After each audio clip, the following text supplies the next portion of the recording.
Azoria Capital filing a lawsuit today against Federal Reserve Chairman Jay Powell, alleging that the central bank is violating transparency law.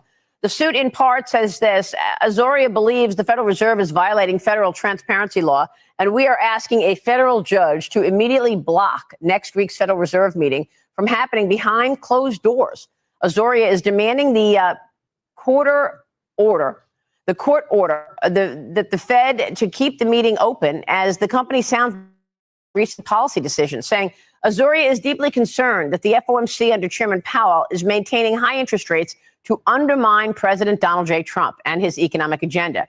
Joining me now is the CEO himself, Azoria CEO James Fishback. James, thanks very much for being here. So you think this is all political? I do, Maria. Good morning. The truth of the matter is that inflation is now at a 4-year low under President Trump's leadership, 5 consecutive better than expected, lower than expected inflation readings, and the Federal Reserve refuses to lower rates from a 20-year high. That is a life-altering decision that affects Americans all over the country. They can't get a mortgage, they can't get a home, they can't start or grow their family. Azoria is now suing Jerome Powell in federal court this morning to demand that next week's meeting be open to public observation as federal transparency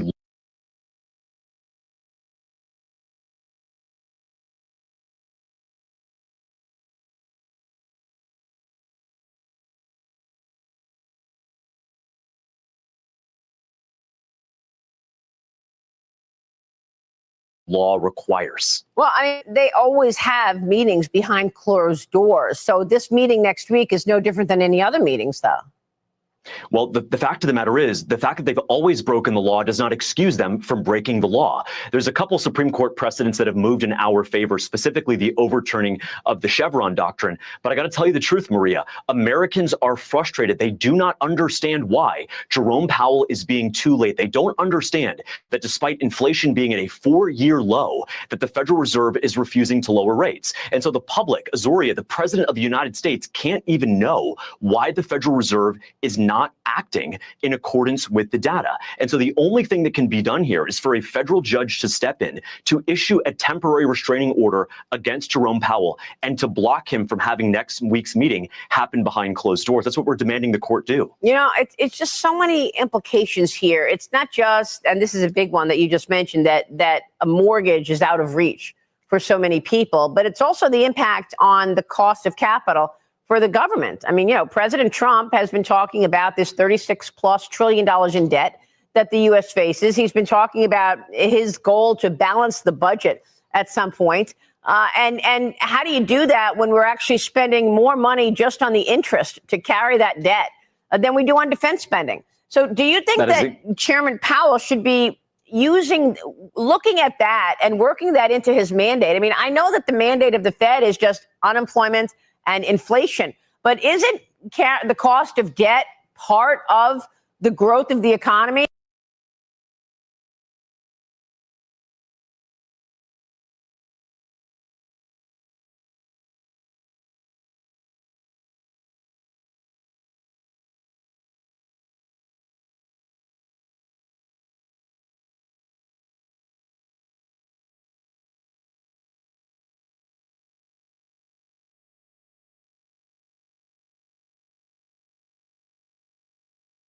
Because if it's costing us so much money to carry this debt, it is impacting growth.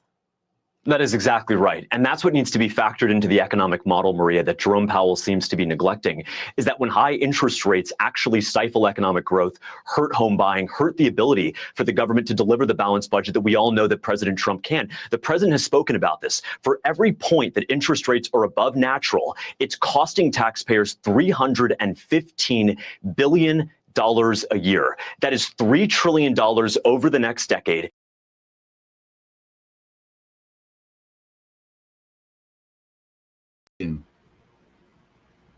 Who's getting that $314 billion every year that America is paying in interest over every other country on the daggone planet? Why is it that America gets to be graced with having to pay so high rates while the rest of the world enjoys lower rates, although they're still in economic turmoil? still enjoying lower rates. But on to another subject now. As usual, I'm jumping all over the place. This is about a new battery. Finally, Tesla new battery kills lithium and makes Model 2 1,020 pounds lighter. This is EV Briefing, giving them a thumbs up because it's their show. The promise of an affordable electric car seemed just a step away from becoming a reality, but it never arrived. Between heavy batteries, sky-high costs, and technical limitations, the much-talked-about $25,000 Tesla seemed more like an urban myth than a concrete plan. But now, something has changed. In an announcement that took the entire market by surprise, Tesla revealed its first aluminum-ion battery. And this could be the real turning point everyone has been waiting for. It is Lighter, more efficient, and above all, cheaper. Sounds like an exaggeration? Then rest assured, we're talking about a reduction of up to 50% in battery weight, which represents a quiet but powerful revolution in automotive engineering. The comparison is almost unfair. Lithium-ion batteries currently used, such as those in the most basic versions of the Nissan Leaf, can weigh up to 180 pounds. That's almost the weight of 3 sturdy adults sitting in the trunk of a car all the time. Hyporia is a highly secure virtual mobile operating system accessible Hyporia. from any edge device anywhere. What it means is the we're best essentially a virtual device in the world. This additional weight directly impacts range, agility, and even tire wear. And it's not just a matter of performance. The heavier the battery, the more expensive the production, transportation, and maintenance processes become. It's a snowball effect that makes everything more expensive, from factory assembly to insurance. With the new aluminum battery, Tesla has managed to reduce this brutal weight to about 330 pounds. Something simply unthinkable AI is not working good until on this. recently. And we're not talking about a compact battery for scooters or prototypes. This is a real solution designed for Model 2, the car Elon Musk promised would be the key to democratizing access to electric mobility. The new battery's lightness doesn't come at the expense of energy or safety. On the contrary, it delivers performance that makes even the most advanced lithium-ion cells seem outdated. They The are secret to this outdated. change lies in the battery's structure. Instead of using nickel and cobalt, expensive and heavy metals, Tesla opted for ultra-thin aluminum sheets. Now, let me ask you something. If China has all the rare earth minerals to make these batteries and most of the lithium to make these batteries, what happens if we don't need to make those kind of batteries? Kind of fucks China and their whole infrastructure, doesn't it? The result is an incredible gain in efficiency in terms of energy density per weight. In other words, you can store the same electrical charge with half the weight. This changes everything, literally. We're talking about engineering so refined that it transformed something as robust as a brick into something as light as a styrofoam board, without losing capacity. And it doesn't stop there. By reducing the weight of the battery, Tesla automatically lightened the entire vehicle's structure. Less weight means Big less time strain game on the changer, brakes, Chad. Big less time. tire wear, less stress on the suspension, lower energy consumption. Lower maintenance cost because your springs and shocks and whole suspension system is 1,000 pounds lighter. Yeah, no, gas savings, tire, brakes. There's so many long-term savings for lightening a car by 1,000 pounds, including the amount of energy it takes to make it move, which makes those batteries range go a lot further. And even less need for complex cooling systems.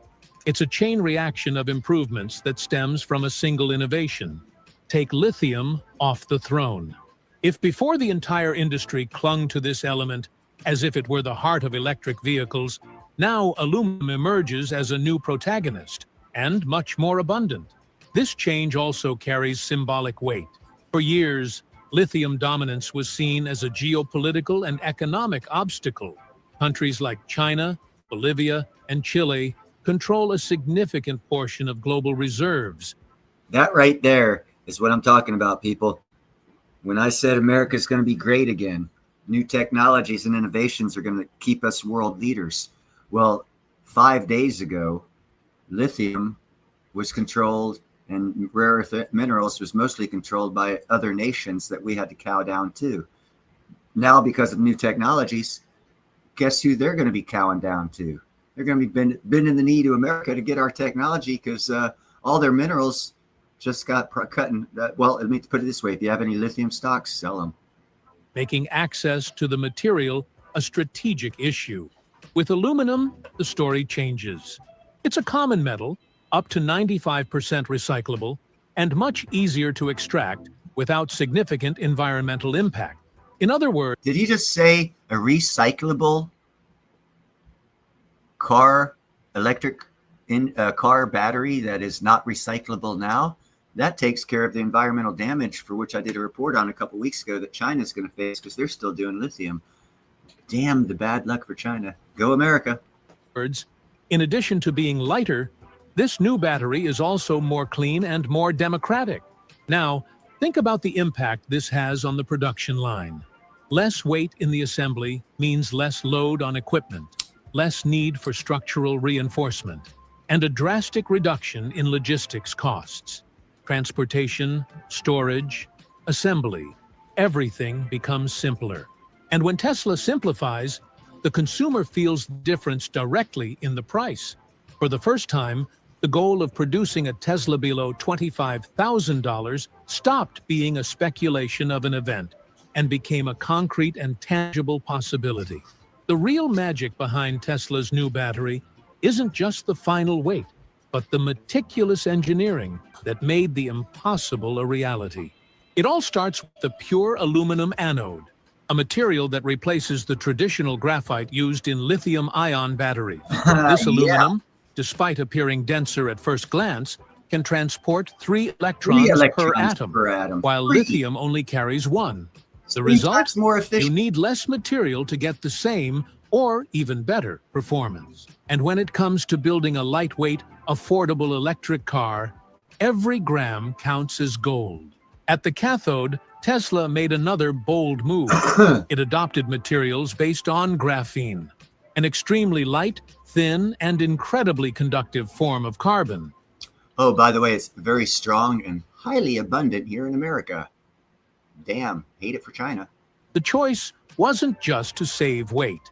Graphene is capable of maintaining its charge capacity even under extreme current and temperature conditions, with a retention rate of 91.7% after 250,000 cycles. This means that the battery is not only lightweight, but also lasts much longer than any lithium battery on the market today. A long-term solution that perfectly fits the proposition of affordability without sacrificing quality. But Tesla didn't stop there.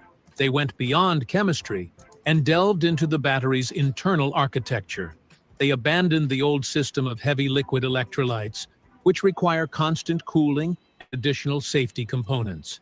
Instead, they opted for solid electrolytes based on aluminum fluoride with porous structures that facilitate conduction without generating excessive heat. This eliminates the risk of overheating and, of course, fires, in addition to cutting 5% to 10% of the battery's total weight.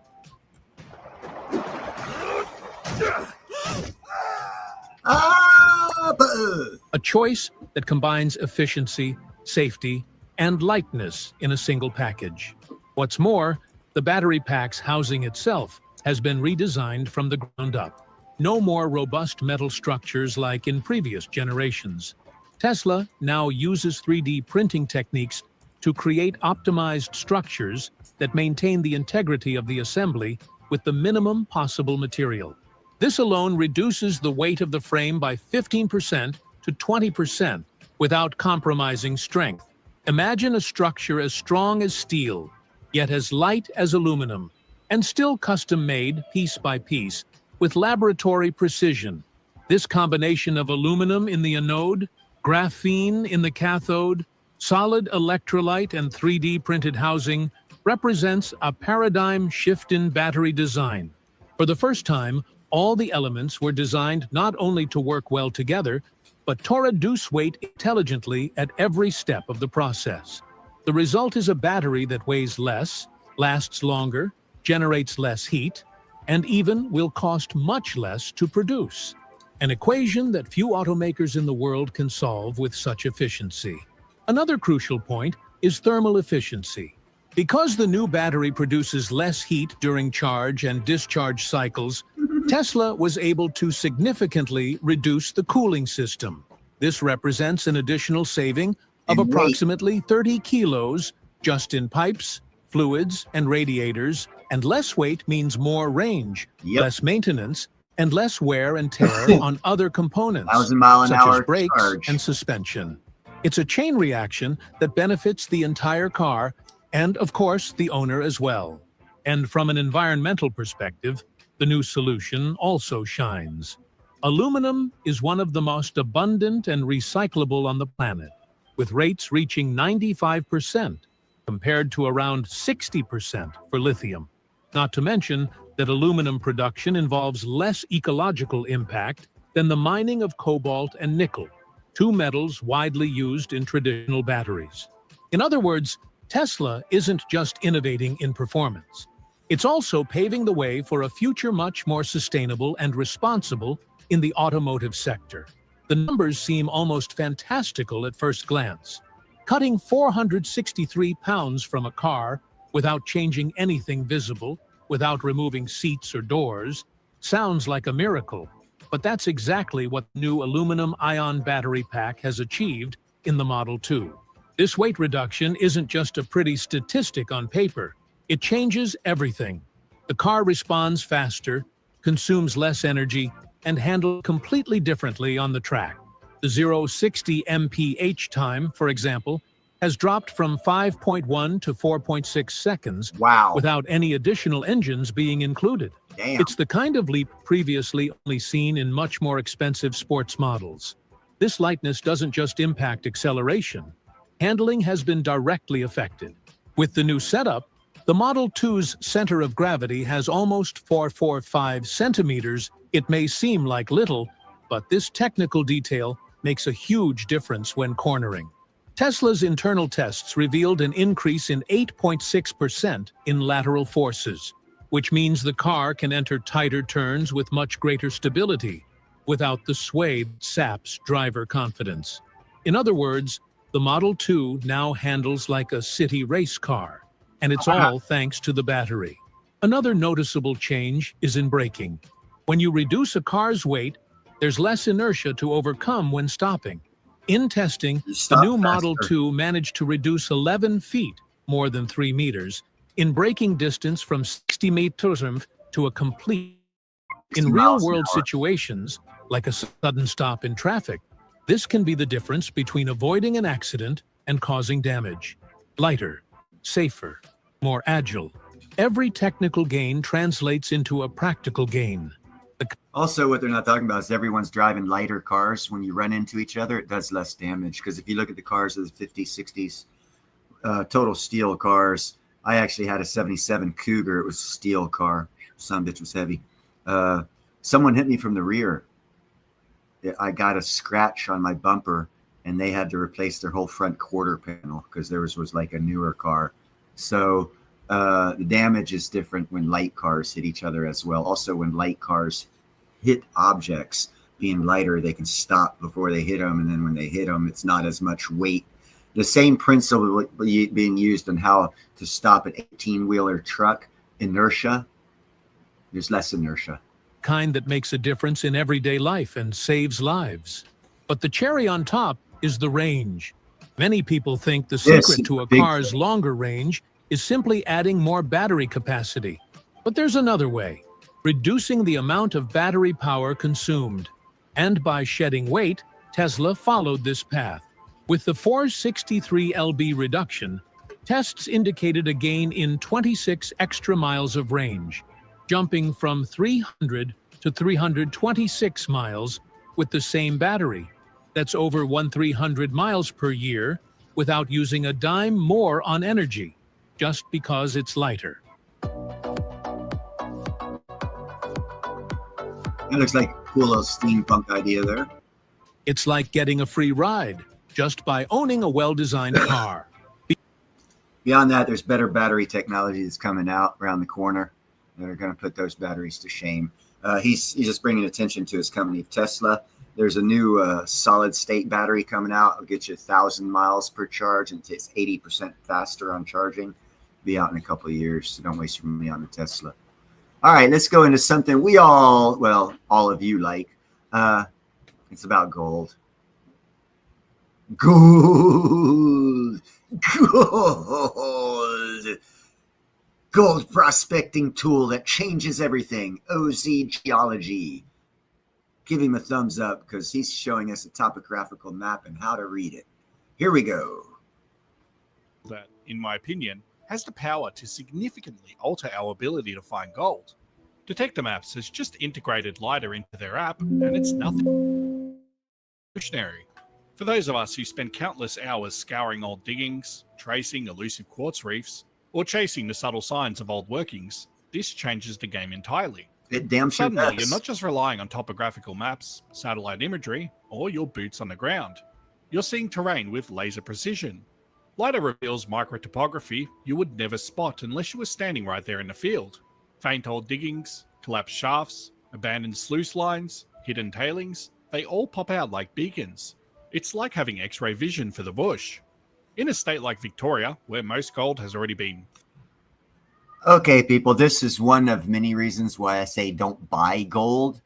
This technology has been out for about a year. They're just now telling us about it, how to find gold using LiDAR. It dramatically increases your chances of finding gold by like 1,000% when you're out, I'm going to go panning and find myself 1,000th of a gram. Yeah, no. Using this, you go out panning and come back with a half ounce. Why buy found, it? and the challenge lies in seeing what others missed. This isn't just a new layer on the map, this is a new era of prospecting. So I'm going to show you how I'll be using this tool to find more gold. First off, full disclosure, Detector Maps contacted me and offered me either a sponsorship or free access to the app. Because it's so valuable, I opted for the free access. So this video is a form of sponsorship, but with that being said, to be completely honest with you, if I discovered this on my own, I would have gladly paid the monthly subscription to use it. LiDAR is something I've been wanting to incorporate into my tool belt for years, and you'll see why in this video. Firstly, let's take a look at a known field that's littered with shafts. These alluvial diggings in Denali were chasing a deep lead, an ancient buried river.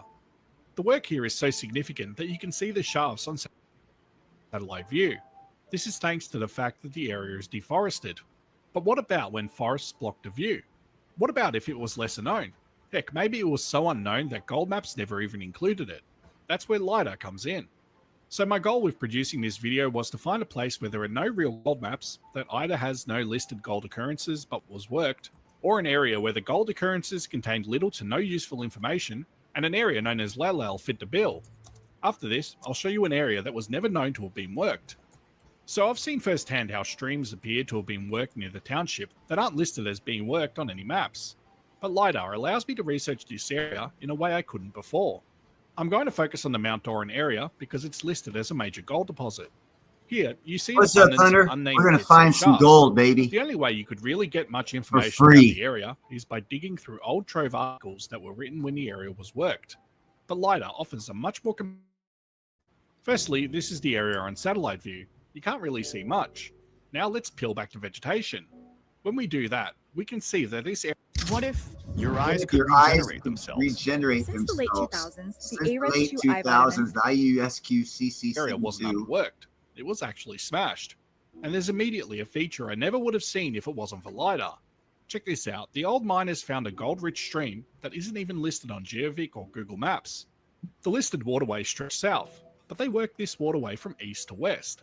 It might have been a very shallow stream or even a shallow buried river. We're finding gold. I'm showing people how to find gold. Without LiDAR, I'd have to step out into the field to find something like this, and I may glance over the significance of this not being listed on any maps. As I followed the river, I noticed something between the hills. This looks like a line of reef that was chased and worked. I can see the tailings piles stacked near the opening, and it appears that the old-timers found a gold-bearing quartz that was depositing its treasures into the nearby stream. Now you can see why they wanted to locate this. There was enough gold being shed that the valley has been pockmarked with shafts and pits all the way down the length of it. Check out how much they smashed the top part of the stream. They opened it up into a big pit. It looks like gold was being shed from two main reef systems to the west and northwest of the stream, which they located and mined. Some gold may have shed into other gullies from these quartz reefs, but they weren't as rich as this one, as is evidenced by the intense I work. heard that, Callie. In fact, LiDAR has allowed me to piece together the fact that this was probably You one of are the in California, Southern California. The government stated, people doesn't read what the government puts out in papers that are like on the last page of some report. But they reported there's over 9 billion gold available sluicing and top couple feet surface, not laying on top of the ground. But $9 billion of gold in Southern California, the desert area. And then 2 months later, BML started selling Southern California desert land. So you actually, if you could get a LiDAR, run over the BML land in Southern California that they're selling, and you can get it an overlay of the map using this LiDAR, you could literally buy yourself gold-bearing land for cheap. Just a heads up, if anyone wants to try anything like that, has some extra time and money. the And richest if not- gullies they worked in this area. Another thing it's shown me is that You can do what he's doing and just go over the place and then go there at night and get the gold and come out in the daytime, and no one will know the better because they won't see you, because before he took this map like this, there was a whole bunch of trees. So satellite vision would only show trees. Planes, we'd only see trees with LiDAR. gold is mostly concentrated on the eastern side of the state forest over the west, which is largely devoid of workings. This is already concentrated in my exploration area in a matter of minutes. So as you can probably tell, we can see the gullies really well with LiDAR. One thing that sticks out to me is this area here. If gold wasn't shedding from this, then where was gold shedding from? It's little occurrences like this that pique my interest. If I really wanted to get a clearer picture, I could cross-reference the topography here with the LiDAR map and try to deduce where gold is That's shedding what from. I just said to do. But it's these lesser known and lesser worked gullies that sometimes yield the riches because they weren't heavily sampled. I can see that they did try to put down a few shafts on the mountainous area to the west of the gully to try to find the hard rock gold source, but I can't see any evidence that they actually found it. Then there's the aforementioned east to west working that was done. This wasn't a small task. There are hundreds to thousands of pits and shafts dug to reach the alluvial gravels here. But what's missing is any indication that they found the hard rock source. If this area didn't cross into privately owned property, this would be my exploration area to try to locate the hard rock source. What's clear to me after using LiDAR is that this area was heavily worked for both alluvial and hard rock gold. We have clear trenching that we use to either locate a reef or to locate placer deposits, and this field is very underreported. Now, when scouring these maps, you do need to take into account the gradient What's of the up, gullies Jeff, bro? and the potential to slowly mask over old workings over time. Check out this area near the Black Eagle mine. This is the easiest hack in 2025 to clean No, your it's dog's not teeth. easy hack. If your Easy dog's hack teeth is to take the bottle of rum, looks like put it this, in your try mouth, this easy food bowl loophole and watch it start turn into sucking. this. Just kidding. Don't drink. It's bad for your health. This is a line of reefs that worked. I'm unsure. Okay, first off, another thing, Callie.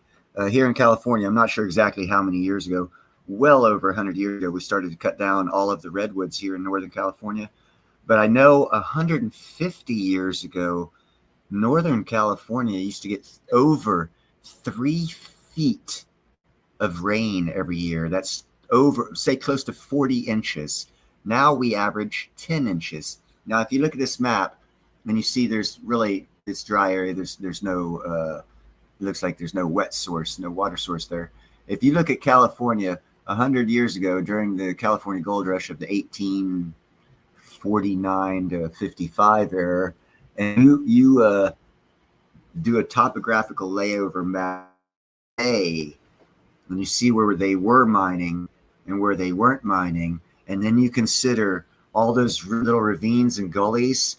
If you had 3 to 4 times more rain, those little gullies that are dry would be filled with water. So if there is like his little yellow dot, his little yellow line there is, a quartz reef, that would be draining the gold down. So back when we had 3 foot and more, all the dry gullies that have been dry for over 100 to 150 years used to shed gold but they haven't seen water in 100 to 150 years because we cut down all the redwood trees and changed the environment in the past 100 to 150 years. So people in Northern California, or actually all over the world who come to California, don't look in the dry ravines and gullies because they haven't had water on them for over 100 years. No one thinks there's gold there. That's actually where most of the gold will probably be. Or if it was one mine or multiple mines that sunk shafts here. But this is very clearly a hard rock mine.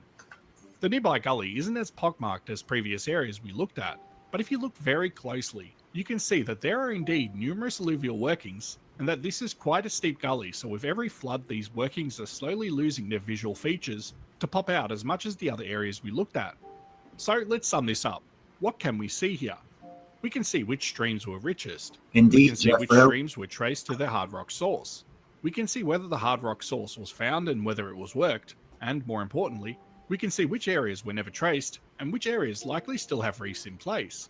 This is fantastic if you're a hard rock miner like I am. If you're an alluvial miner, you can see subtle gradients where streams that were worked were missed, like this area here. We have 2 test pits that were put down, but they dug on the wrong side of the stream, and they would have missed if any substantial gold exists here because the stream curves inward before joining to the main branch. And of course, if you're a detectorist, you can map out areas that are more promising by reading the visual features of the land from former alluvial workings to hard rock locations before heading out, saving you time and increasing your chances of striking something special. Now let's look at what I consider to be the most important and fascinating feature LiDAR opens up, the ability to trace barely worked goldfields. So we're in the Brisbane Ranges now. This area had one major goldfield, which you can't prospect for gold in anymore, only gemstones, which is ridiculous, but that's besides the point. So you'd expect major workings here, that's a given. But what about areas far from it, where gold has never even been mentioned? Well, this is where things kind of blew my mind. At first I thought maybe the runoff from the ranges can be so intense that it carves open the streams that run from it. But now I really do think that gold was worked in these streams, and the reason I think that is because the ranges contain numerous shafts and pits all throughout it. And the streams themselves bear that familiar, I've been torn open look that is so common when a waterway is working gold. And it becomes clear that they weren't just chasing alluvial gold. They were putting in deliberate, systematic effort to find hard rock gold. There's shafts right at the top of steep hills, and there are also random shafts along gullies.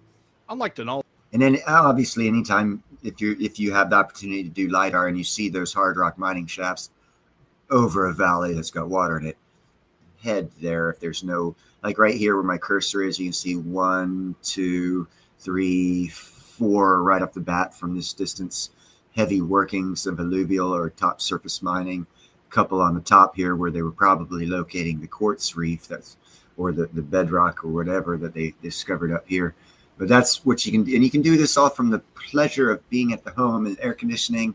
And you can plot your whole gold finding day out to where everyone else out there will be like, you can't find gold. It's not out there. And with that attitude and perspective, you'll never find gold. If you have a positive perspective and you have a positive outlook and you know that things always change and technology is advancing and you stay on top of these things, like I knew 4 or 5 years ago, there was a new sluicing technology that came out that allowed you to recover the angel's gold or the dust gold that every single one of these little dots here you see, they did not get that gold because they did not have the technology to collect that small particulate of gold. So you can go to every one of these pieces and still do like a high banking and probably get a fair amount of gold. Not nothing to write home about, but you could probably still get some gold. That's why I say gold's everywhere, because the technology has changed. We have LiDAR. It's been out for about 3 years. We have that new sluicing technology. Been out about 4 years. If you can't go out and find gold for free, it's because you're too damn lazy. Only where the shafts are very clear and numerous, you really need to look closely here. And areas like this are exactly what I hunt for. Now this begs the question, if this is the case, why am I showing it? Well, the entire place is illegal to prospect in, so I'm using it as a way to highlight how this tool operates in the lesser known to practically unknown fields. Whilst this area is illegal to work, you can bet that there are others that are perfectly legal to work in, many, many others. So I've highlighted just a few ways you can use LiDAR, but there are many more. Also, he touched on it, but he didn't. You need to do a map overlay as well for public lands. If you want to do this, do a map overlay of public lands to private lands, then do the LiDAR. So that way you do not step on private property, because in certain states, they can shoot you for being on private property. So you definitely want to do your due diligence as far as that goes. This guy's talking about Australia, where they don't have a lot of people out and out back. America's a little different. If you enjoyed this video, leave me a comment below letting me know, and if you want me to check out a specific location, include that in the comment. There you go. What do you think about that, peoples? Why Neil says, don't buy gold. I say don't buy gold because I've known how to find it for free for over 3 years. I just haven't had a job. In the past 3 years, I've worked 6 months, okay? I live in Cali. Tell them how expensive it is out here. If you only work 6 months out of 3 years, you ain't doing any luxury shit. You ain't buying a sluice. You ain't buying a high banker. You ain't getting no LiDAR. You ain't doing none of that shit. You're spending your time researching, becoming smart. Hey, look at me. That's what happened. So if you learn a little something every day, a couple things every day, after 3 years, you'll seem like a genius. And you'll also find out a lot of ways to make money. And getting free gold, because if you want to buy an ounce of gold and throw out $3,500 of your hard-earned cash on an ounce of gold, or throw probably that much at the LiDAR and the other equipment you'll need, and be able to get gold for free for the rest of your life. That shows the difference between a smart investor and someone who just has too much money. Or, or crippled, handicapped, can't get out there. Obviously, there's exceptions to that rule. But for those that can get out there, the technology and the technological means to get gold anywhere is highly available. The only thing stopping you from doing it is you, and whatever excuse you give not to. That is why I say, hold on, wait for it. Buy silver, platinum, and crystallized osmium, because you can't go out and find that crap. You can go out and find gold. You can, if you watch Dan Hurd, shout out to Dan Hurd, YouTube channel, you can actually find gemstones for free as well, along with opal in a couple places, one in Canada, one in America, lots of places in Australia, or for opal, that is. But you can get a lot of things for free if you just take the time to do some research and plan a family vacation. If you say, oh, well, we can't afford it, blah, blah. Yeah, well, check this out. Don't go to Disney World. It's too expensive. Take your kids on a mining trip where you know you're going to get some free gemstones. Teach them some shit. Let them get their fingers dirty. Maybe they'll get interested in geology, and you'll come out of it with some gems rather than, owing the credit card company a lot of money for that last ride you stood 3 hours in line to, and it broke down right before you got to it.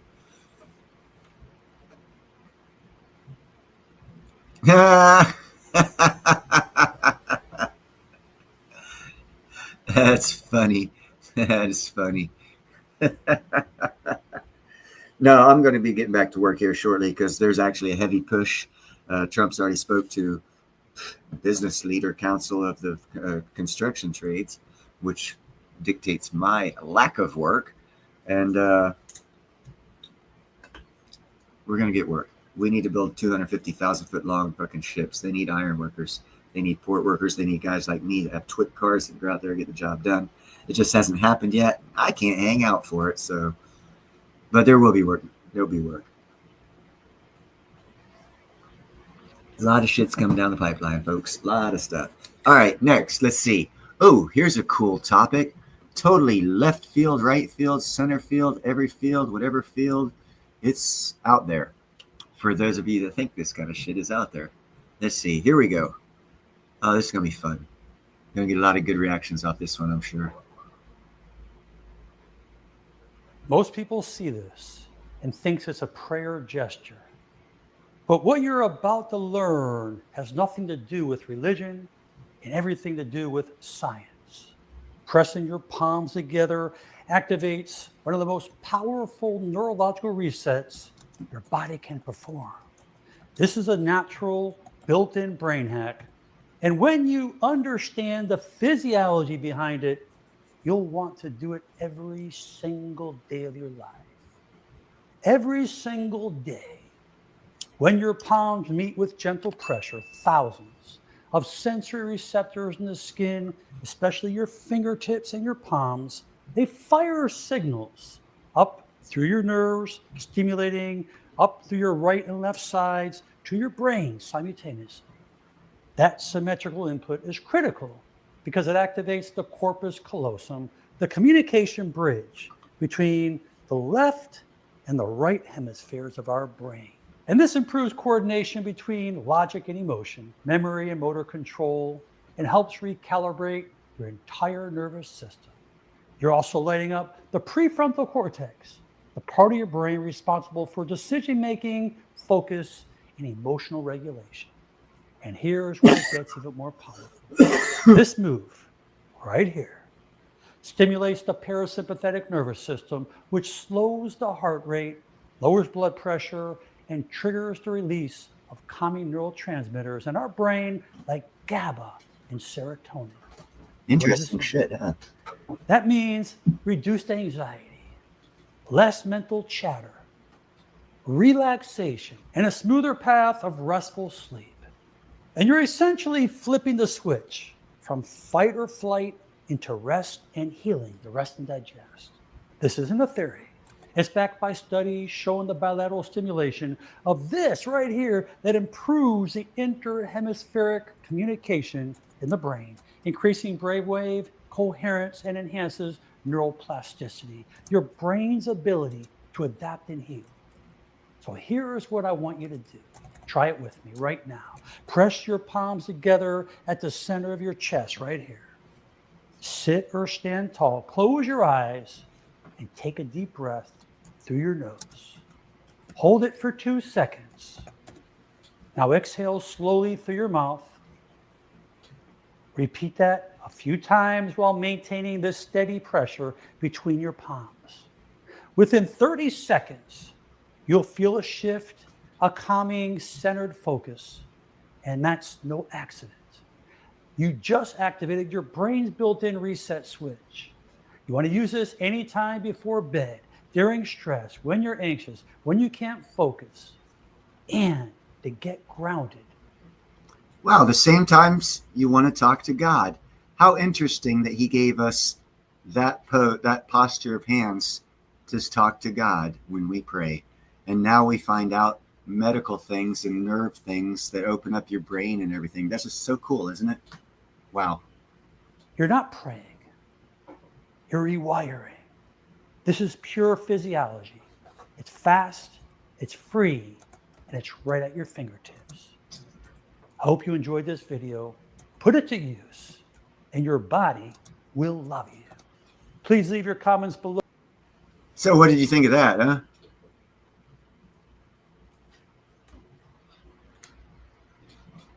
See, I had a couple live streams when we showed Elon Musk talking at the White House with Trump. There's a couple things I've noticed, and you guys will probably notice it too because I'm going to mention it. Watch for when important people are on TV, the ones that are wearing black. Okay. Also, for the important people on TV, watch to see. Hold on. Let me go ahead and get rid of this screen here. Where the fuck is share screen at? It's not share screen, it's virtual background, Neil. And I have no virtual background. When they're standing and they're talking and their hands are like this, there's meaning behind it. Not only is there in this scenario here, we're taught as Christians, this is the way you pray, or this way right here, or old school is this way right here. The nerves that you touch and all the activations and whatnot that happens in the brain. Same principle, just fingertips. And there's energies and stuff that happens. So there's a lot of that type of stuff going on. Not a lot. But when you look at important people or whatever on TV, like two different people mostly wearing black, and they're doing things like this or things like this or or like this or certain positions of their hands as they're talking, and you see them fiddling with their hands. There's reasons for shit like that, people. Don't be a brick in the wall. Find out what it means. And then you can find out who you can trust. And you'll find out you can't trust too many people. Except for the Siberian tiger. You can trust that in one swat, you take your head off.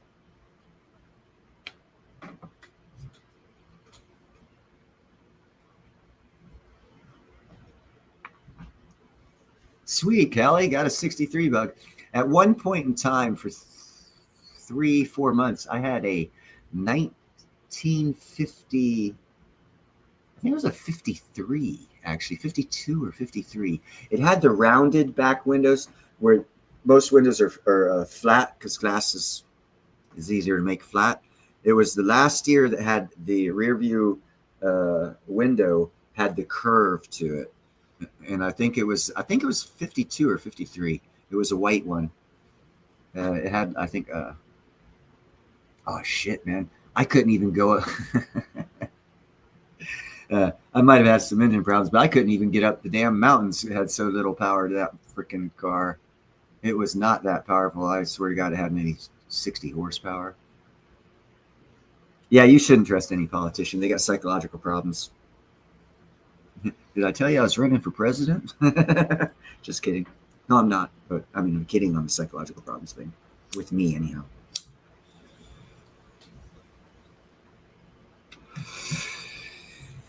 Oh, yeah. I would trust you guys if you ran for office all the way up until the point in time that you won. And then I'd have to research you even harder and whatnot, because that's typically when people change. I've had 2 friends here in this town. Both became mayor. And they were not the same person. One was a former cop, one was a former attorney, and then they ran for mayor and they got it. And I had lots of interactions with Bob when he was a mayor. I mean, when he was a cop. And then once he became mayor, it was like he stopped taking all my phone calls. He stopped fucking when I came by the house. He was always busy. It was like a switch got changed. We were no longer friends. He was the mayor and he had to do things, even off duty. It was like, it wasn't a job. It was a lifestyle. That might be it, Tom. That might be it.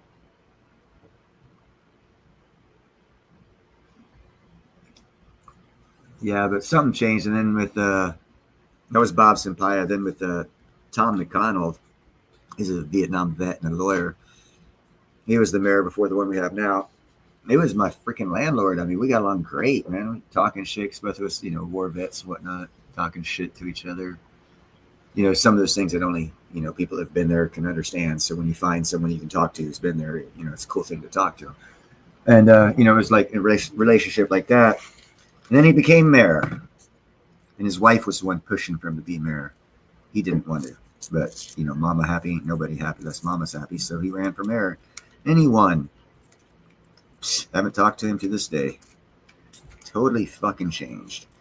But his wife, as far as to Tom's point, I think it's Tom. No, yeah, Powers was at Tom's point.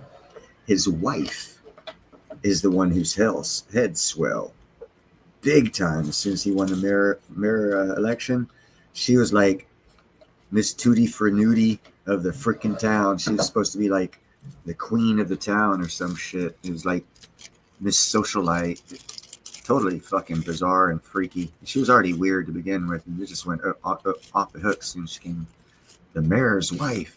It's like, girl, come on, he's not fucking king. He's not even damn fucking sitting state senator. It's just a fucking mayor of a piece of shit town that went bankrupt. I mean, come on. What kind of power do you have there? None. Yeah, why are you happy? But yeah, they bought some properties. They did the politician thing because of his wife. So they actually made money. Bob didn't make money. The mayor before that, Osme Davis, committed several felonies. And I have him. Anyhow, yeah. Sold us out to the police union. And we've been having problems ever since. So if the police union ever wants to unionize in your town, or the police want to unionize in your town, tell them to look at the history of Vallejo, California, and why they have all their problems, and it's all because of the police union. We have been sued so damn much because of the police union's policies for their cops that they have to follow not the rule of law that we, the people, pay for them to, but what the union tells them to do. And they get us sued left, right, and center. So we have to, well, we're going to bankruptcy again probably next year. Patel and Bongino looked like they had a talking to from people behind the curtain. Yeah, exactly, Jethro. But 100-year cycle coming to end. Imperialistic control of our country is ending. It started way before 1913, but it became concrete in 1913 with the creation of Fed and income tax. It's supposed to have lasted 100 years, just like our fiat dollar was only supposed to last 50 years. We're going into the 53rd or 54th year. 54th year. No, we're in our 54th year, going into 55th year. So they're like making shitloads of money off that at 2% inflation. But it's going to go away. And the 100-year cycle is, 12, 13 years overdue. But once people, it's hard to take power away from people, even if it's that time of history for them to lose that power. Which tells me that the people behind the people have people behind the people. So you know what I'm saying, Jeffro? Because there's a long-term geopolitical play in the world that goes for centuries that I've seen. Through history, I've seen, through my study of history, I've seen a pathway of that happening. And it's like very interesting. And I've never been, it's not the rich people. I mean, once you have that kind of money ain't shit. At that point in time, it's the people that don't look like they have money that hang around people with money that probably have the real power.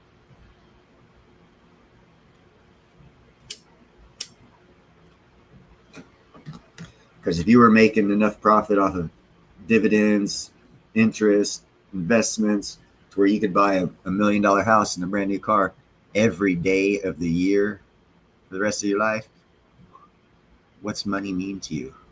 It's meaningless at that point in time. So you get into other things. And I think as if you study history, look at the East Indies Company back in the 14th, 15th, 16th, 17th century, they actually bought and sold countries. So it's not infeasible for these people who have ungodly wealth that we don't even know about. The people, and you got to look at the scenario.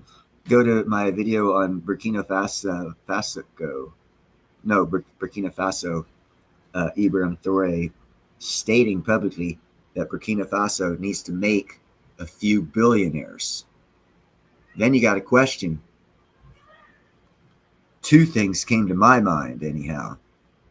How does a country make billionaires? Of course, your mind goes off the hook right at the time you say that, and like, oh, corruption. And then not only how does the country make billionaires, why would they need them? And then you start understanding that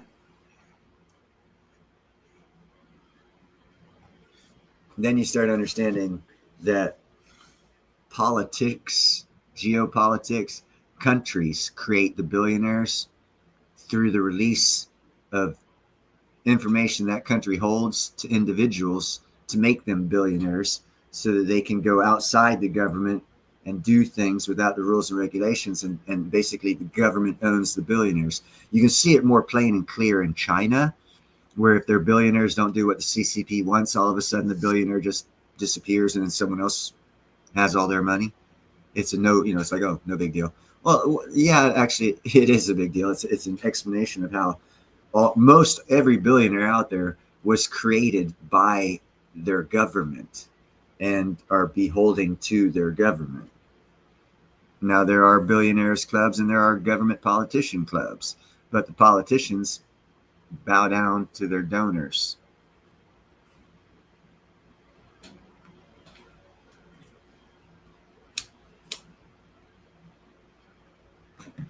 Lots of ways to do things, Jeffro. As far as the Energizer Bunny thing with Ninja, his pathway to making a lot of money and appeasing his family and doing what they want and everything like that is a pathway that lots of people can follow if they know about it, and he is informing them of it. My pathway is different. Everyone has their own pathway. I used to have a lot of energy, but I'm like 12 years older than Ninja, so I don't have that youthful energy anymore. I'm closer to 60 than 50.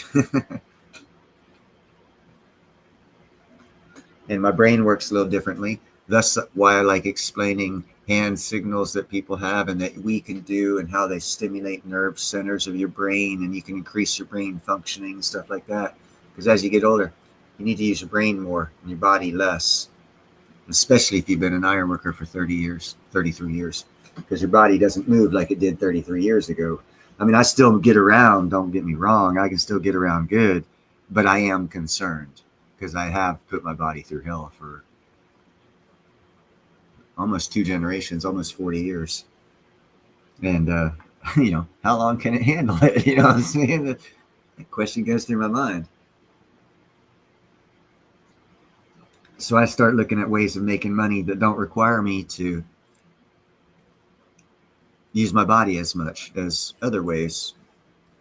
And, driving around, picking stuff up, that's all kinds of cool. Sell it, get online, do all that. That's, there you go. Tour guide's one way. I actually have because while I was part of my sitting around doing nothing, as people say, it was 2 weeks down in Vegas, where I went to a school called a Safety Coordinator School, and I became a certified safety coordinator, for which there's only about 500 in America. So I do have that skill, very highly sought after skill, but I don't want to move. Not to where that skill is needed, where that major corporation will hire me to work.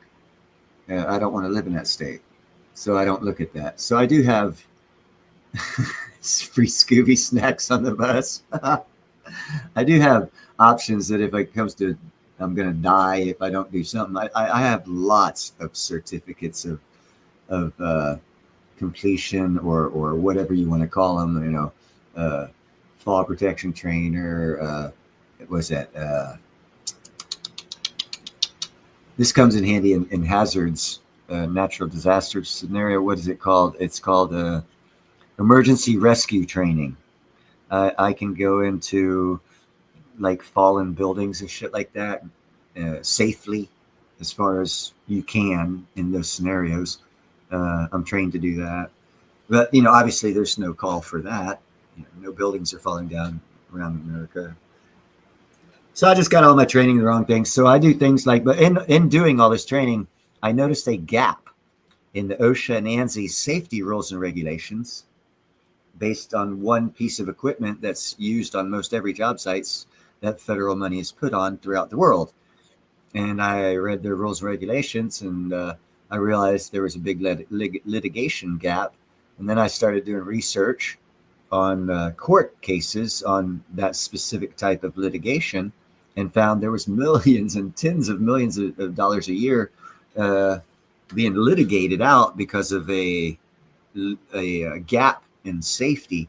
So I designed a device that will fill that gap, and I just need to get it patented, and then I'll probably be like a multimillionaire. But again, need money. It's going to cost $15,000.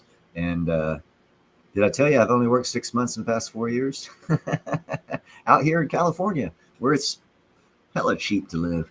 No, so it's not like I haven't been struggling for quite some time. Oh yeah, and that started off with me losing my company. Then I had 3 months of no work because I came back to the union to get work, and then I worked for 6 months, and then 4.5 months, and then I've worked 6 weeks in the past 3 years, off and on, a week here, 2 weeks there. 51 weeks off. Yeah, been real fun.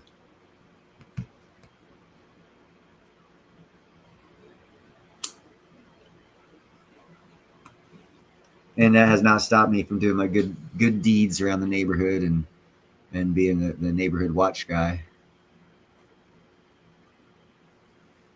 Yeah, I did say I lived in Vallejo, right? Yesterday, if you watched my live stream, the cops called everybody on their alert system and told us there's a shelter in place because there was a guy running around with a gun killing people. So I'm pretty much not looking to do Uber or Lyft in this town on the fear of picking up someone that might just want to kill people for the hell of it. By the way, that just happened yesterday in this town. Live. Watched my live stream yesterday. I got the alerts while we were doing the live stream. So I'm not shitting. There's very good reason not to do that kind of shit in this town.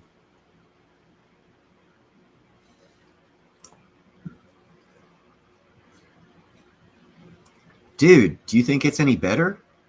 Oh my God. I tell you what, people who do that in Oakland also take their lives in their hands, brother.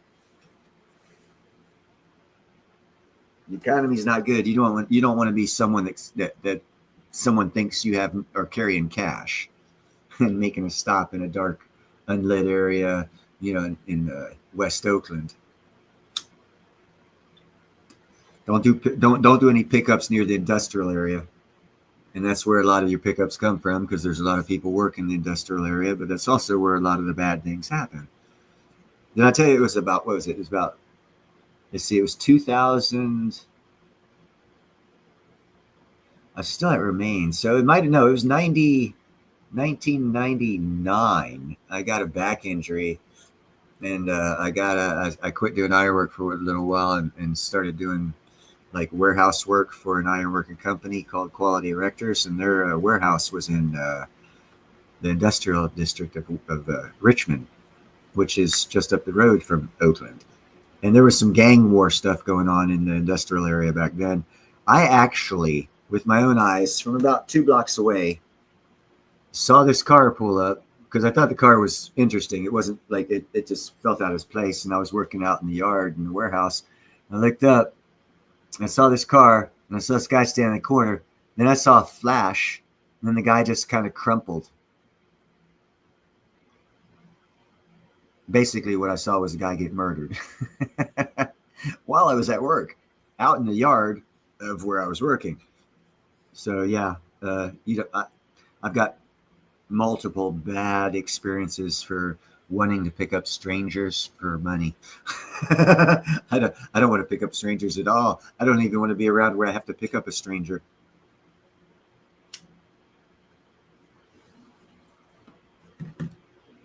I just have bad luck of being in the wrong place at the wrong time too many times in life to take a chance. I'll err on the side of safety. No, it wasn't like that. It wasn't like that is why it was suspicious. It was more of a muscle sports car. And in that neighborhood, the car you just described was more the typical style of car. And this car was a nice car.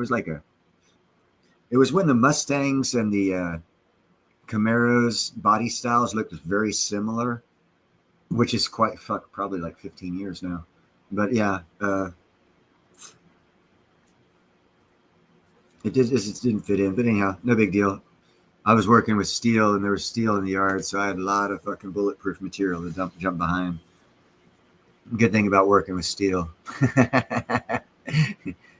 Find a thing. Oh, is that 1 inch thick? Let me jump behind it. That fucking little 9mm 45 won't penetrate that son of a bitch. Yeah, it was more like a race car. What eventually turned into, because this happened before, it was a couple of years before, probably like 6 or 7 years before street side. Well, actually, probably 8 or 9 years before the street sideshow thing happened, or started to become big in Oakland and Richmond area.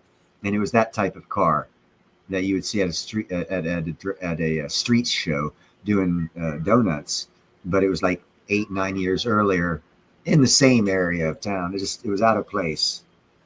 And that's what I was looking at. It was a nice car, but I thought to myself that I wouldn't drive that car, because here in Vallejo, when I first moved here, if you had something nice and you wanted it to be nice and you showed everyone you had something nice, there was a lot of freaking cars that got stolen, or when the person woke up, they had their car was on blocks, and doors and windows open and everything of value taken out. That's what happens in this town. And that encouraged me to never spend more than $2,000 on a vehicle, no matter how much money I had. I was going to live poor because I didn't want to attract the attention, because at the time, before I chased it, I haven't seen that type of activity in my area, a couple blocks. I mean, down the road, 3 or 4 blocks, there's 5 blocks down, there's a car on the fucking blocks. Had their tires stolen a couple days ago. But it doesn't happen around here because I spent 2 decades trying to clean that shit up from this neighborhood because I just didn't like seeing it. But it doesn't mean it doesn't happen. It just means I've garnered the respect of the bad people not to fuck around in my neighborhood. It doesn't mean they don't do their bad shit in Vallejo. They still do. I mean, fuck, yesterday's live stream, I got an alert that there was an active shooter. It was like, 12 blocks away. They closed off a 24-block square area, loaded it with cops and helicopters.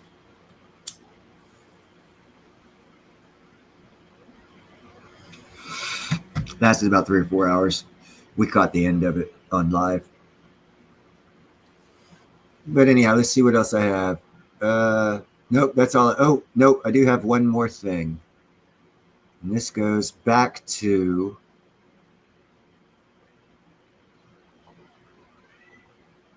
the aluminum ion battery. Let me get this full screen here so you guys have a small shot at seeing it. Aluminum ion batteries are a type of rechargeable battery that uses aluminum ions as charge carriers, offering potential advantages over traditional lithium-ion batteries due to their higher abundance, low cost, faster charging capabilities, also considered a safer alternative with lower risk of fire.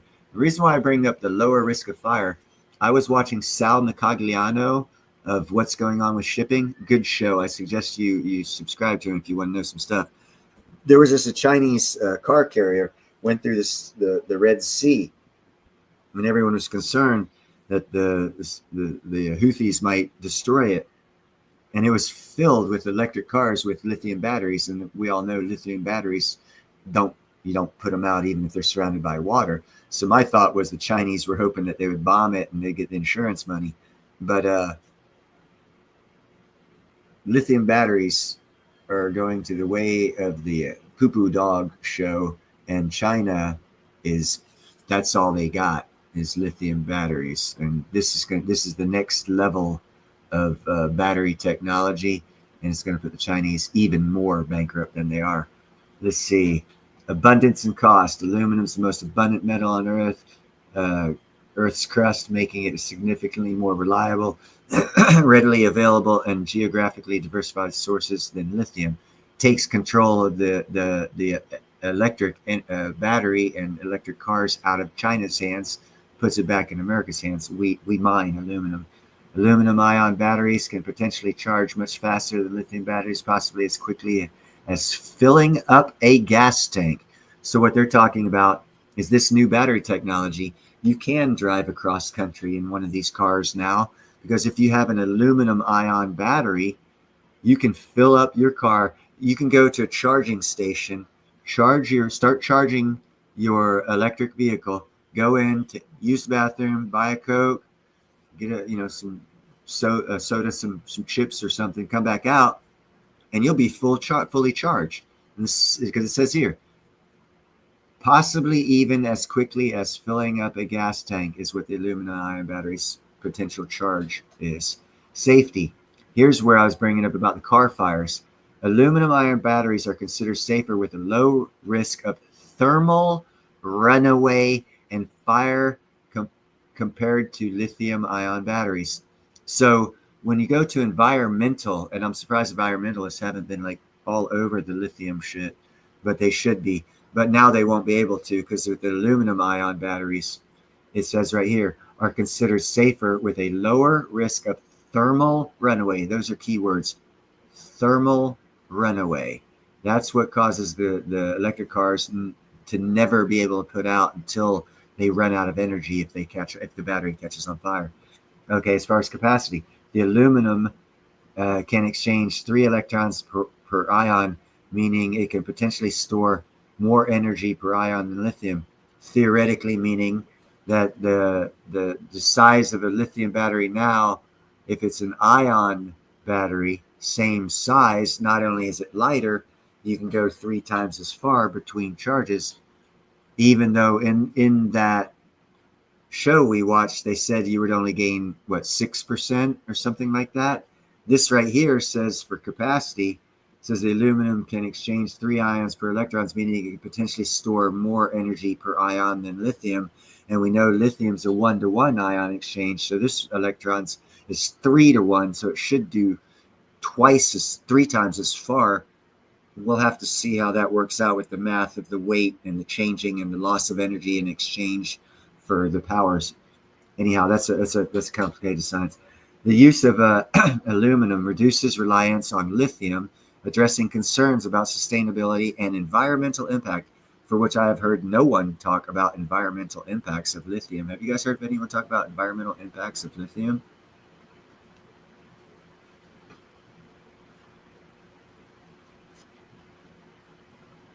Dude, soda here in Cali, the way I look at soda cans, even when most especially on a job site, because when iron workers in construction site, you're making good money. You don't give a frell about throwing down an aluminum can. I'll come home in a week off of a job site. Depending on the job site, I could have 15 to 20 pounds of aluminum cans. In California, each 12-ounce aluminum can can be recycled for a dime. So it takes 10 aluminum cans to make $1. I think that's incredible as heck fire. 10 aluminum cans, man. When I'm out walking around, I pick up aluminum cans because I don't see aluminum can. I see 10 cents. I'm like, damn, I need 10 cents.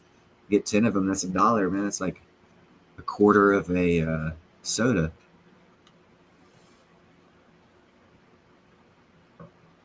I don't crush mine with a concrete tamper. I just, as I collect them, I'll just crush them up.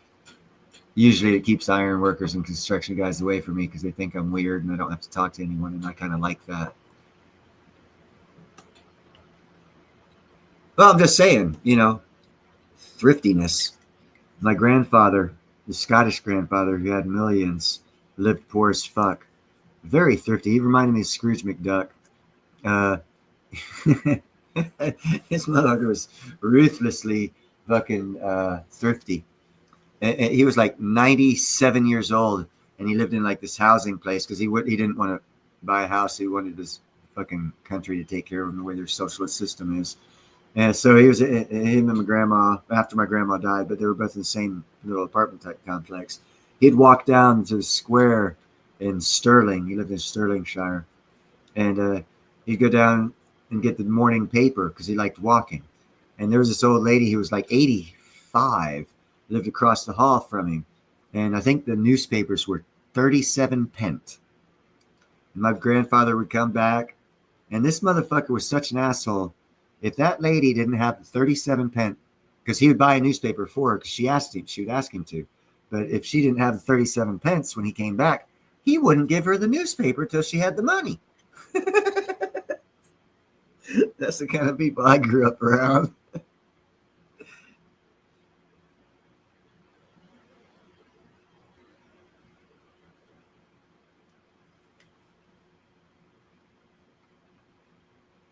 Girl, yeah, oh snap, you got yourself a fucking good dinner out with the money you'll get. You'll probably get $60, $40 to $60 for three bags full. If they're not the small 1 or 5 gallon or 10 gallon, if they're the big lawn trash bags, you'll get between $40 and $60 for 3 bags of crushed cans.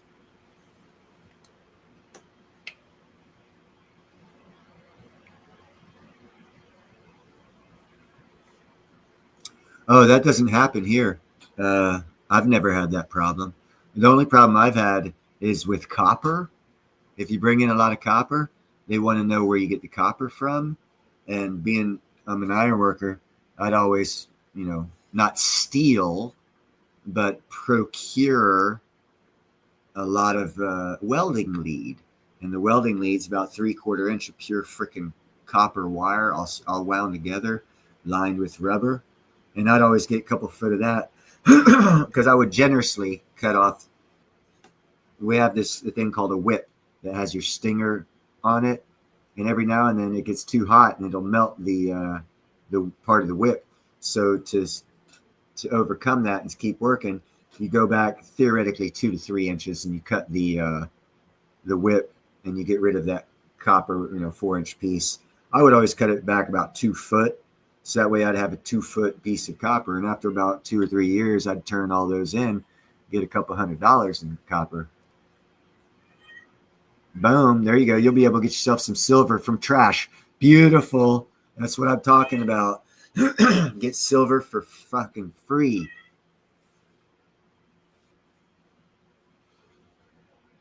There you go. Prosperous little son of a gun, Jeffro.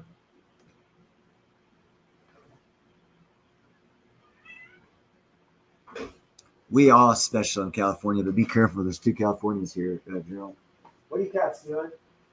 Quit. Yeah, you're in the room with 2 Callies. Obviously, Cali is my love. And I live in the North Bay. Right underneath Napa. 7 miles underneath Napa. Actually, Adam Taggart lives up in Sebastopol. It's about probably 45-minute drive. It's in the mountains. That's why it takes so long to get there.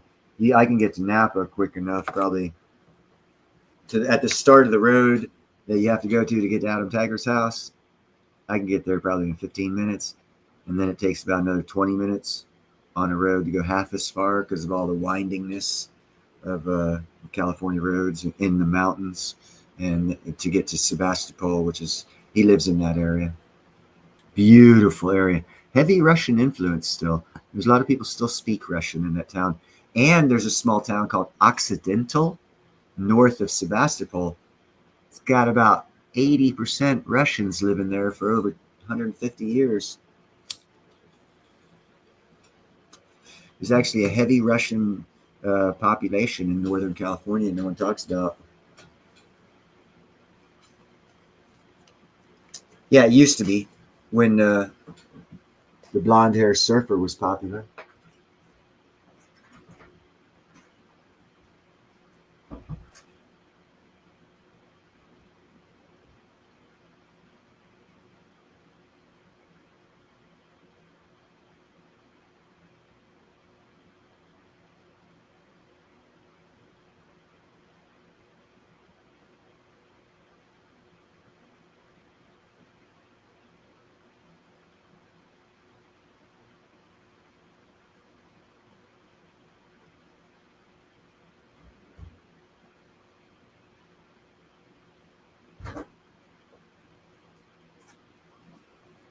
Hold on a second here.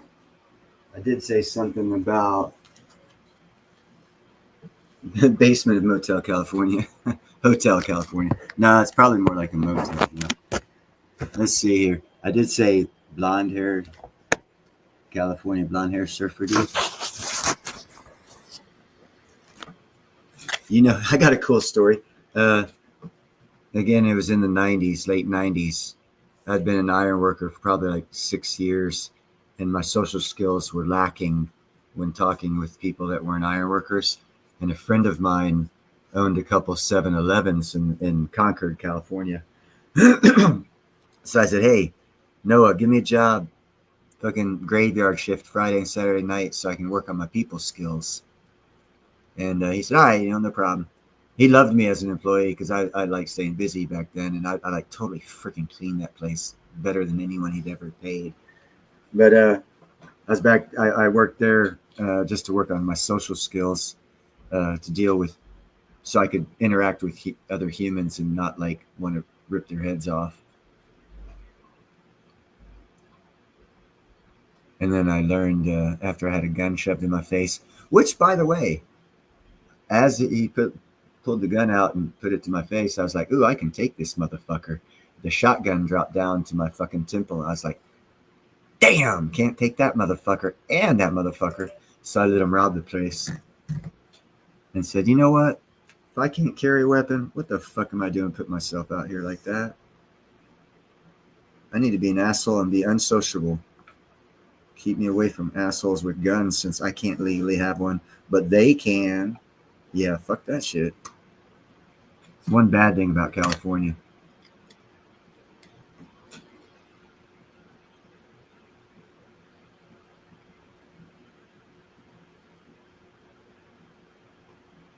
Yeah, Gerald's got a very distinguished family when it comes to politics, actually. I'd say politics. West Point is a political appointment. If you get in there, you could. How many presidents have we had come from West Point? You see what I'm saying? It's a pathway to a political. That's why I say political. It's not that obviously General Patton and Grant was Grant was also president, but he was also a general. But you see what I'm saying?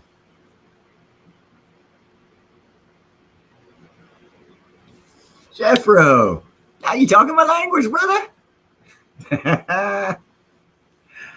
Oh yeah, see how the weave comes together. I've been talking about Alabama for a while for many reasons. That is one.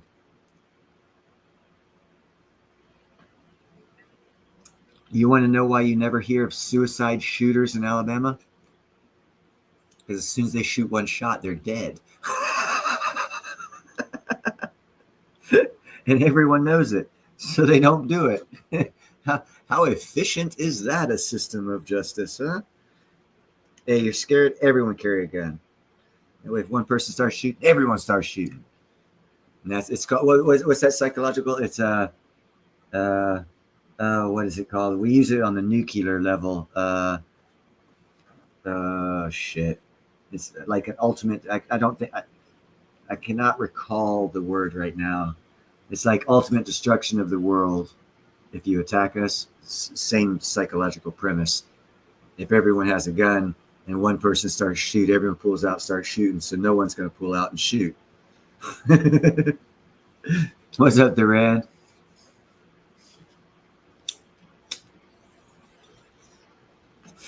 I mean, fuck, I heard of a shooting in my town just yesterday, and it's illegal to own weapons. I've not heard of a fucking shooting like that in Alabama ever.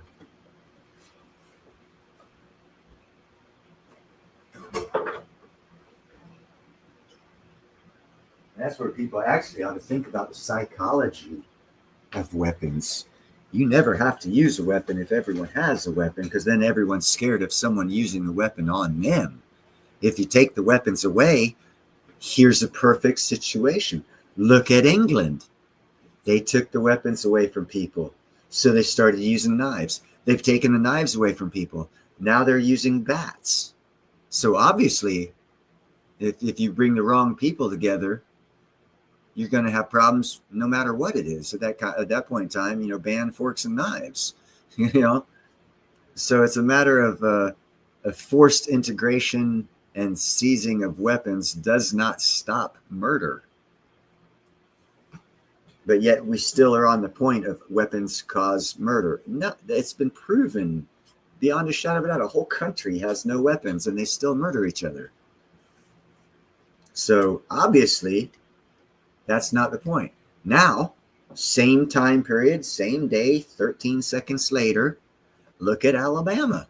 Everybody can have a weapon. Not that they do, but they can, and a lot do open carry. How many crazy motherfucking murders have they had?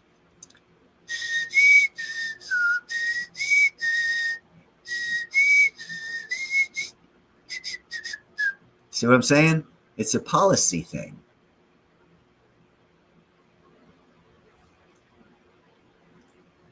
Well, I did not want to go there, Jeffro, but thank you for picking up on that.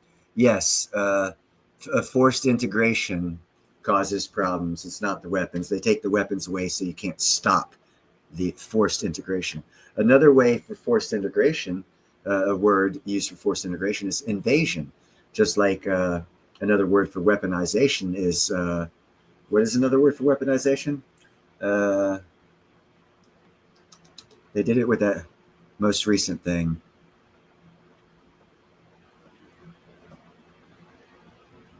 Gain of function. That's what they call it. Changing a word doesn't do anything. You got to make sure that You got to make sure the milkshake's mixed right. If it's not mixed right, well, you got issues.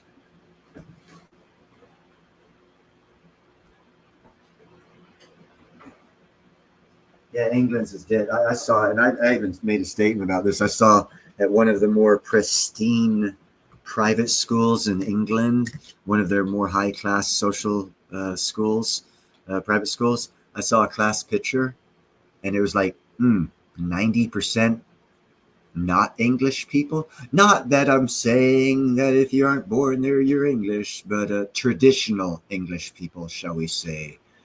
Because anyone who accepts the policy of, oh, if you're born here, you're now, you know, that country, and you can take it over. But that's what they've done over there. Oh no, I had my child's born here. My child's English, so we now are going to sink our money into the royals, and the royals will sell us out. Why? Because that's what imperialists do. Because we are their bank. They can do whatever they want. That's why we need to get rid of the Fed. End all that shit, all that stupidness. We're actually going to help England out by screwing them over. They might be able to get their country back. I doubt it. But, Jeffro, it's not like that in Scotland. Oddly enough. We Scottish people are a little bit weird. No. Even the Middle East knows the history of the Scots. They don't want to mess with him.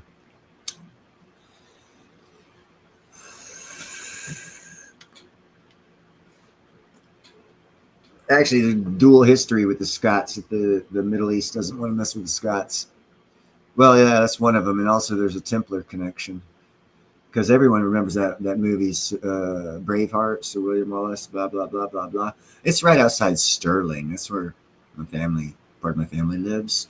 The actual bridge is like 100 yards away from, I was at the actual bridge, not the new one. I know all the true history.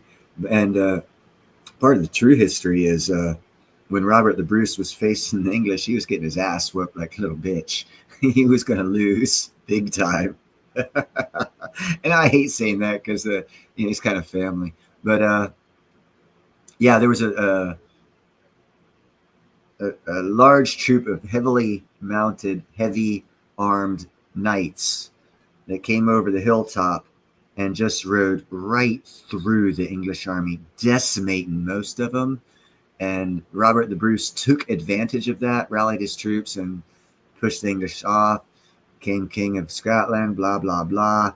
Was unable to keep it for, I guess, less than 10 years before he got overthrown by the English, because he wouldn't have won that battle if it wasn't for those Templar knights that made a special deal with him. And then that all goes into Roseland Chapel and the Holy Grail and all this other stuff and history you got to go through. But pertaining to the William Wallace part, damn, I forgot my point.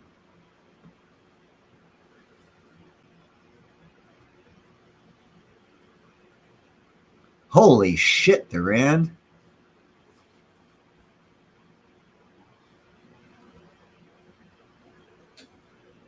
Oh my God. You got to put an end to that. Oh, I liked Rowdy Piper. Oh, he did? I knew he was having problems. They tried to lie and say yesterday that he was doing well. Who was it? That the guy who had the mouthpiece, Hart. Jerry Hart, is it? He was the manager. He was just saying yesterday, oh no, they were at karaoke. He was doing fine because he was trying to dispel the rumor of Hulk Hogan being in bad health and not being, because he's got this deal with this wrestling organization, and he was supposed to promote it big time. His popularity was supposed to promote it. What you'll find now from Hulk Hogan passing away is they're probably going to push it, and WWF will probably push that his wrestling product in memory of Hulk Hogan, which will help the push. But I guarantee you Jerry Hart got into business with him at wrestling show they're doing because of his popularity as a wrestler. So him being dead really fucks that business bad for Jerry Hart and everyone invested in it.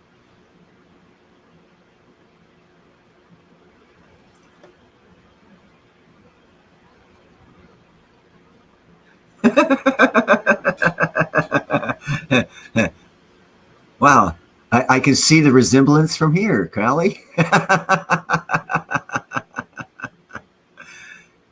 Oh, that's why. That's the fucking liberal stronghold of the state, bro. That's the only place that's liberal in Northern California is the Bay Area and Sacramento. The rest of fucking Northern California is not liberal.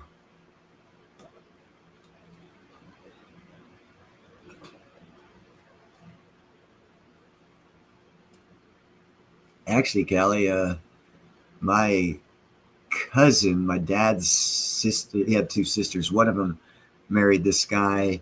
Oh, and this really sucked. She probably, I don't know, I guess it was in the 50s. She married him, and his name was Robert Hess. In German, that's Rudolf Hess. He wasn't the actual Rudolf Hess, but that's not the name you want to, that's not the name of a husband you want in 5 years after World War II ended. I'm sure the guy caught hell in life.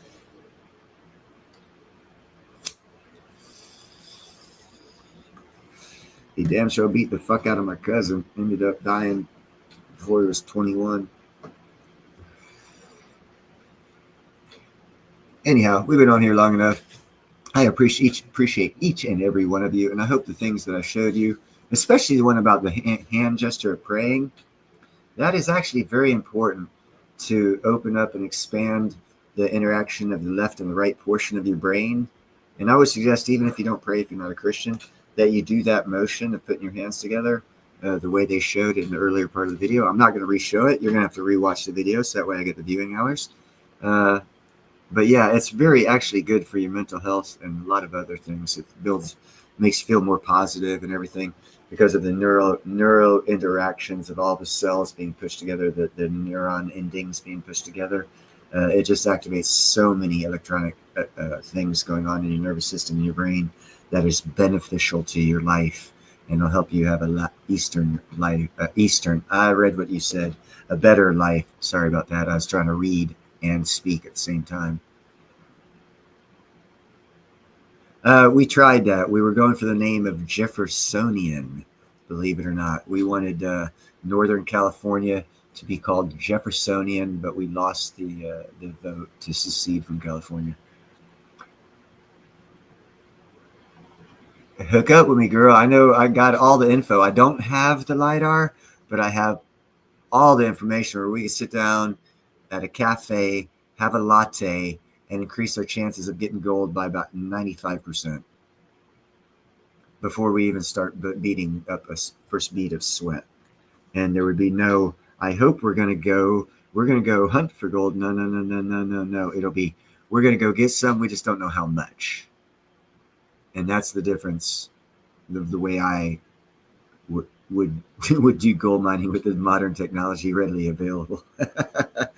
I don't know why everyone's not doing it, but yeah, people need to do it quicker rather than later because it's not that hard. Anyhow, you guys have a great night. Thank you very much for being here. Like, share, subscribe. My watch hours come from people watching after the live stream is over. Yeah, not only them, there's going to be probably 4 provinces at the end that'll leave Canada. And that'll right there will bankrupt the rest of Canada and force them into our hand. That's how I know that Canada will be part of America within 5 years. Because if Alberta and the other one, actually just Alberta needs to leave. But if British Columbia also leaves, they have no revenue. If they have no revenue, they have no freaking country. And then they get consumed by either Russia, China, or America. And trust me, they will vote for America. Mining. Well, I try and bring you guys these ideas because, you know, if you can't do it solo, if you can't afford to do it solo, a group of people could easily get together and do it. So, you know, if you want to plan something like that, You know, the problem with the internet is everyone's in such a far distant location from each other. But yeah, you know, there's watch my videos. I'll show you how to get gold. Anyhow, you guys have a great night. Thank you very much for showing up, and I'll see you on the next one.